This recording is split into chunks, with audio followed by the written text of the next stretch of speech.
Bonjour, je voulais vous faire voir un peu, pour ceux qui cherchent une idée, comment mettre des masques. En fait, moi j'ai des masques, différents masques. J'ai celui-là, j'ai fait des masques de Dead par Daylight.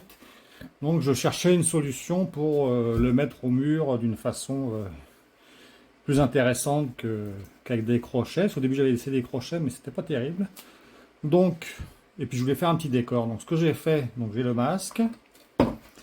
J'ai fabriqué au départ, en fait je suis parti du logo. Et je me suis fait un boîtier avec le 3D Builder que je vous ai fait voir, le programme gratuit, donc qui est assez facile à faire. Donc je me suis fait un boîtier et je vais vous faire voir, j'ai mis des LED à l'intérieur.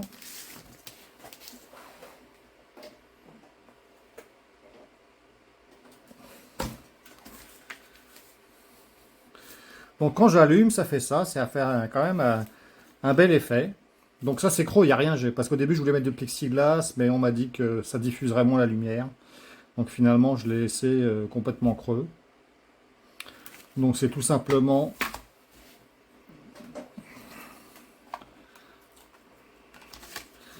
des LED. Je vais vous donner le lien parce que c'est des petites LED qui sont intéressantes. Elles font 3 mm de largeur. Donc on peut mettre ça un peu partout. Et ils sont quand même, c'est 120 LED au mètre, je pense. Donc il y a beaucoup de LED.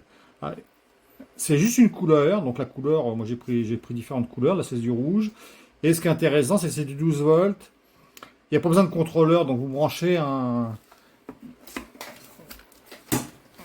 Moi j'ai branché un petit transformateur tout bête, 12 volts. Donc vous branchez directement là-dessus, puis ça fonctionne. Alors que les LED de différentes couleurs, il faut un contrôleur et tout, c'est plus compliqué, ça coûte plus cher. Donc pour moi, une LED d'une seule couleur comme ça, c'est parfait. Un petit truc comme ça, et voilà, vous prenez un transfo, lui il fait même pas. Il fait 0,2 ampères. Donc vous voyez, imaginez, c'est vraiment un truc minuscule. Donc je suis parti là-dessus. Donc vous voyez, j'ai construit ma base. Ce que j'ai fait, j'ai incorporé les crochets pour mettre les murs, parce que je vais mettre au mur des vis, donc ça va s'incorporer dedans simplement. Donc j'ai fait ça. Après, je me suis dit, bon, bah, comment faire tenir mon masque là-dessus. Au début, je pensais mettre un crochet. Bon, c'est pas terrible. Donc finalement, j'ai cherché un peu les photos sur Internet. J'ai trouvé la photo de la tueuse,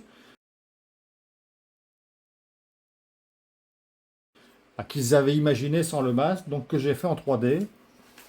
Donc j'ai trouvé sur Internet un plan de tête en 3D. J'ai coupé l'arrière. Et je l'ai peint aux couleurs que j'ai vues sur la photo sur internet. Donc ce que je vais faire simplement, c'est qu'en fait, ça va me se per- je vais mettre accrocher ma tête comme ça.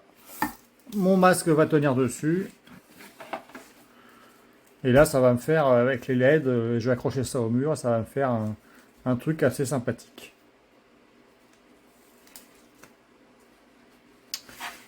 Donc c'est pour ça qu'après je suis parti sur le tueur où j'avais fait son masque à l'époque. J'ai trouvé à peu près, bon après c'est le même, la photo comment il était, et là ça va être le support pour le gars.